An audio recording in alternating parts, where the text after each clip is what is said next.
Hello everyone, I am Professor Vaibhav Delli from the Kekewa College of Agriculture Business Management. Today we will discuss on the topic of Warehousing Corporation of India. In this topic, we discussing the following contents. We discuss on top 10 warehousing companies in India, then functions of warehousing and benefits from warehouses. First of all, we discuss the 10 warehouse top 10 warehousing companies in India. First one is Central Warehousing Corporation.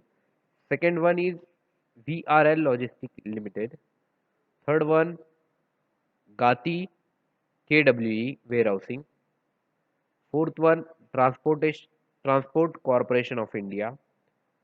Fifth one Kerala State Warehousing Corporation. Sixth one Central Railside Warehouses Cooperative Limited. Seventh one, Maharashtra State Warehousing Corporation. Eighth one, Patel Warehouses. Ninth, Indospace. 10, Snowman. 11, Food Corporation of India. Now, we discuss the functions of warehousing. There are some functions of warehousing. First of all, we discuss the main function storage. This is the basic function of warehousing. Surplus commodity which are not needed immediately can be stored in warehouses. They can supply as when needed by the customer. Then price stabilization. In this function, warehouses play an important role in the process of price stabilization.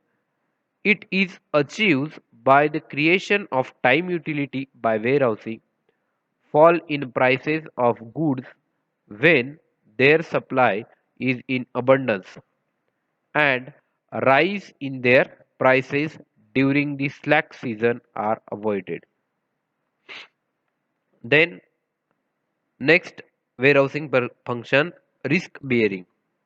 In this function, when the goods are stored in warehouses, they are exposed to many risks in the form of them deterioration, exploration, fire, etc.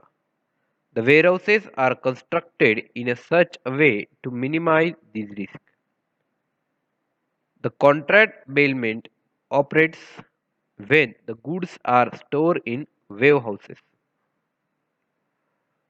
The person keeping the goods in a warehouses act as boiler and the warehouses keeper act as boiler.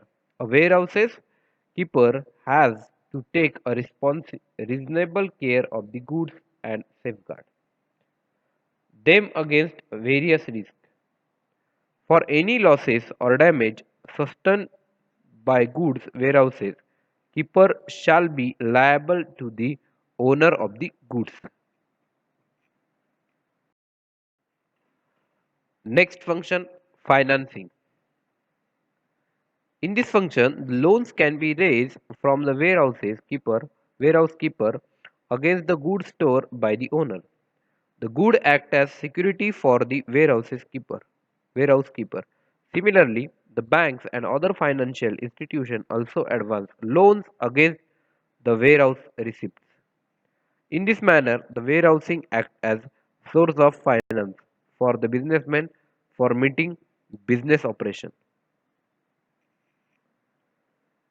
Next function, grading and packaging. Nowadays, the different warehouses are provided the facilities of the packing, processing and grading facility for the goods. The goods are can pack in convenient size as per the instruction of the owner. These all are the functions of warehousing. Now, now we discuss the benefits from the warehouses. There are different benefits. First of all, the regular production.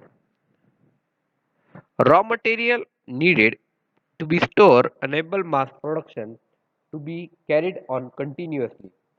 Sometimes goods are stored in anticipation of the rise in prices. The warehouses enable manufacturers to produce goods in anticipation of demand in a nature. Next benefit, time utility.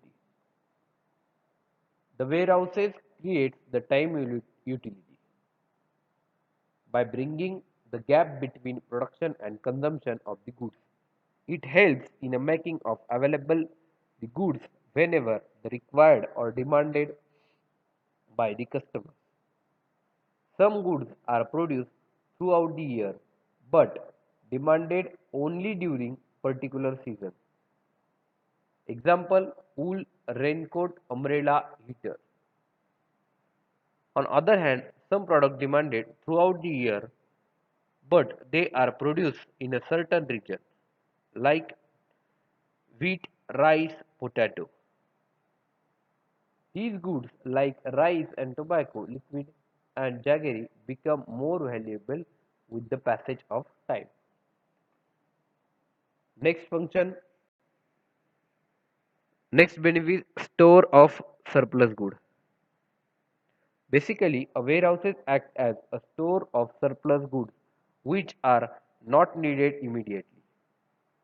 Goods are often produced in anticipation of demand and needed to be preserved properly until are demanded by the customer. These goods, which are not required immediately, can be stored in a warehouses to meet the demand in a nature.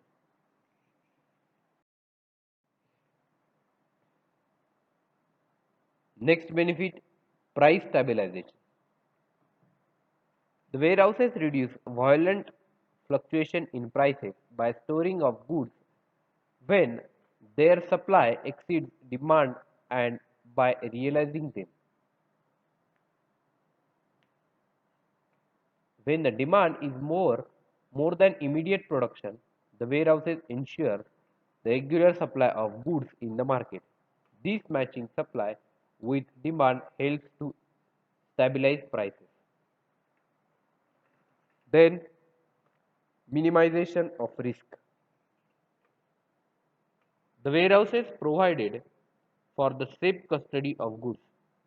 The perishable product can be preserved in cold storage by keeping their goods in warehouses. The businessman can minimize the loss from damage, fire them. The goods kept in a warehouses are generally insured. In case of loss or damage of the goods, the owner of goods can get full compensation from the insurance company. Next one, packing and grading. The certain products have to be conditioned, processed to make them fit for humans. Example, coffee, tobacco. A modern warehouses provide facilities for processing, packing, blending, grading of the goods for the purpose of sale. These prospective buyers can inspect the goods kept in a warehouse. Next benefit, financing. The warehousing provides the receipt to the owner or goods kept in the warehouses. Then owner can borrow currency against the security of goods by making endorsement on the warehouses. In some in some countries, warehouses authority advance money against by deposited in the warehouses by keeping the important goods in the bonded warehouses. A businessman can pay customs duty in installment. Thank you, friends. Thank you. Once again, thank you.